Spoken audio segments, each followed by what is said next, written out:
Olá, tudo bem? Gostaria de deixar para você nesse dia mais uma mensagem dos Metroviários de Cristo de São Paulo.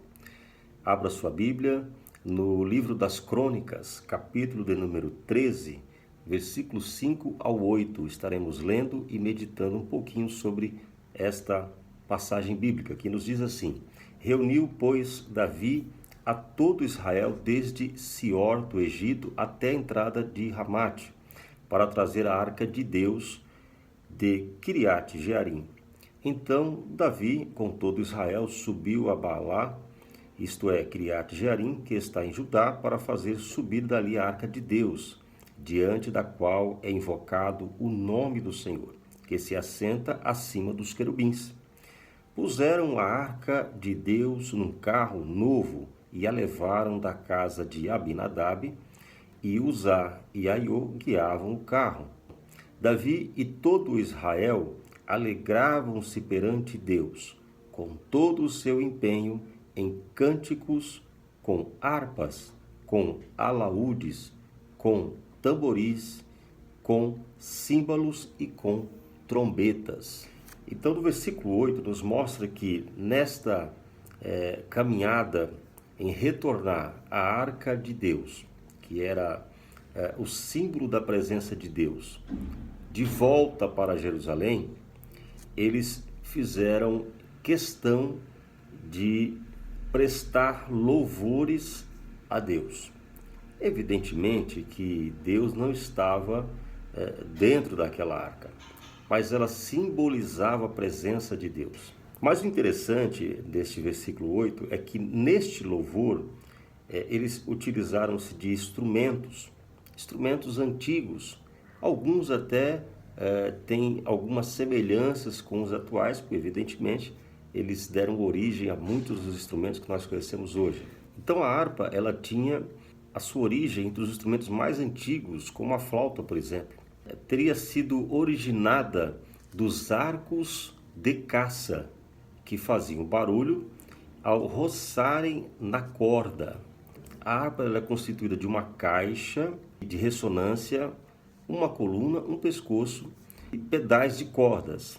Depois esse instrumento ele foi bem desenvolvido e hoje nós temos vários tipos de harpas, inclusive a harmônica, que é bem interessante. Outros instrumentos, como o alaúde, por exemplo, eram da família dos cordofones, um instrumento de corda palhetada ou dedilhada, com o braço trastejado e com sua característica de caixa em forma de meia pera ou gota. Depois tem o tamborins, depois tem os símbolos.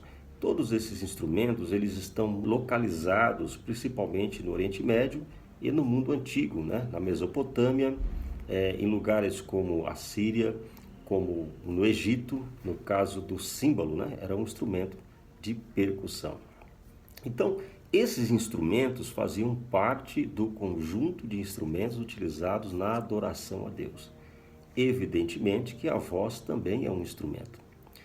Então, quando nós utilizamos a nossa voz para cantar, para louvar a Deus, estamos usando o nosso próprio instrumento, que é a nossa caixa ressonante, que é o nosso corpo, através das nossas cordas vocais e da técnica que nós aplicamos, tiramos ali os sons de notas musicais.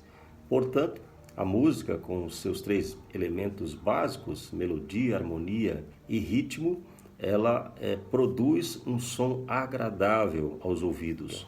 A música ela é a manifestação destes sons de forma organizada e agradável aos ouvidos.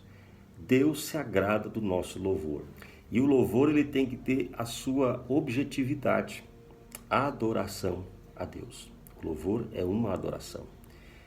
Então, Davi levava essa arca adorando a Deus com instrumentos. Era uma festa, era uma cerimônia, era uma celebração da chegada daquilo que simbolizava a presença de Deus no meio do povo. Evidentemente que o texto terá aqui outros contrapontos que ocorreram neste episódio, mas nós vamos focar nesta temática do versículo número 8. A Bíblia também nos mostra no Novo Testamento a importância do louvor. Paulo, escrevendo aos Colossenses, no capítulo de número 3, nós vamos aqui apenas citar o versículo de número 16 desta carta. Diz assim: habite ricamente em vós a palavra de Cristo, instruí-vos e aconselhai-vos mutuamente em toda a sabedoria, louvando a Deus com salmos e hinos e cânticos espirituais, com gratidão em vosso coração. Então Paulo, ele mantém, portanto, este ensino, esta importante lição de nós prestarmos cultos a Deus com os nossos louvores e adoração. Você é um instrumento nas mãos de Deus. O seu corpo é um instrumento de adoração a Deus. Cada um de nós somos como um instrumento daqueles que foram citados. Semelhante ao símbolo, a harpa, você também é um instrumento nas mãos de Deus e pode ser um instrumento de louvor a Deus. Todos nós juntos formamos uma orquestra de adoração ao Senhor. Deus abençoe todos vocês e a sua família. Muito obrigado.